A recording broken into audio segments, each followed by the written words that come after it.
Michael Yao Show. I want to talk about you. Yes, You're in the woods right now. You got a big show coming out, Coroner. I do. I do. Yeah. It's on CW. It's a comedy. It's like right now, it's like everybody's feeling like watching a show called Coroner right now. But no, there's a lot of levity to it. There's a lot of like humanity to it. It's actually kind of one of the perfect shows to watch right now because it's about living in a time that may not be the easiest, but watching somebody who's cracked but not broken kind of make their way through it, which I love. So it is actually quite a perfect show to binge watch right now. How tough was it for you to find a character? Because I know you have a big process you go through. Did you have to live with it for a while before you start shooting?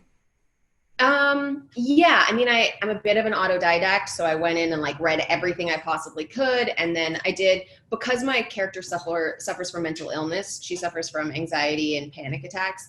It was something that when I've ever experienced anxiety, I had to like go back and like remember where it was in my body. And like, if the anxiety was around a trauma or an experience, what was that? And then from there, study like panic attacks, like watch what people do when they panic. It feels like they can't breathe. So your head goes up and all of the pain and is in your face and in your kind of jaw. And sometimes it can make you feel like you're underwater. So you'll see my character, she like pops her ears a little bit and you can see the levels of her anxiety come together. So she has like little facial twitches and things like that I had to build into my character of being able to really show and not trivialize mental illness. Because if I suffered from a panic attack or panic attacks and I watched a show and my character was like, oh, I just had a panic attack and it was nothing.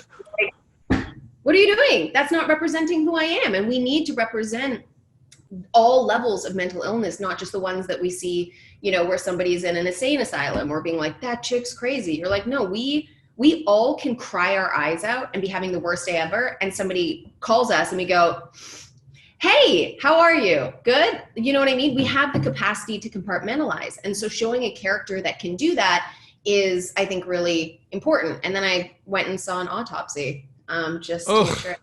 How was that in real life? It was amazing. It was like, I mean, we live inside of our bodies our entire life, right? And when do we ever truly know what's in there? Like my brain saw. When would you want to know that? Like I wouldn't want to know.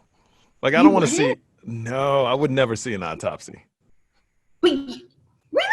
No. See, I get it because it's not, I'm sorry. Like I haven't had long hair in so long. It's like catching on me. I'm like, I don't know what to do.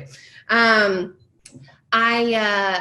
was super interested in it, like super, super interested. Because I thought lungs were like, you know how you puncture a lung, which is like, oh, you puncture like a balloon, right?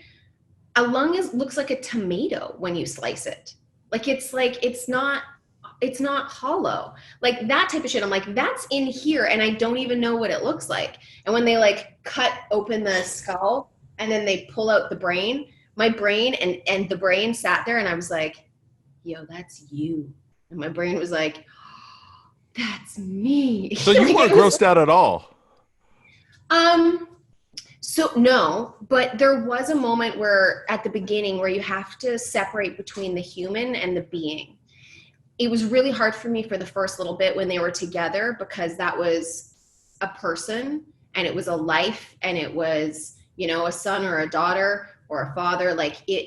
There was a story, but the moment I could disconnect the story and then do the research that I needed to do, because my character works with pathologists and I needed to see how they were with the body. And this pathologist named John, he was so graceful. He always had a hand on the body. It was done with so much respect. It was almost like choreography. Like I was like, if I ever die, or if I ever die, when I die, I was like, I want you to do my autopsy. Because it was like, he was just so gentle and like the honoring of the body. And we made sure that we put that into the show. So you always see like, there's no clunking or flipping or whatever. Like I needed to see that part because I wouldn't have understood it. So that's sort of like the beauty of being an actor sometimes is you get to do some pretty crazy shit. Okay. I think that's the craziest thing I've done for a role.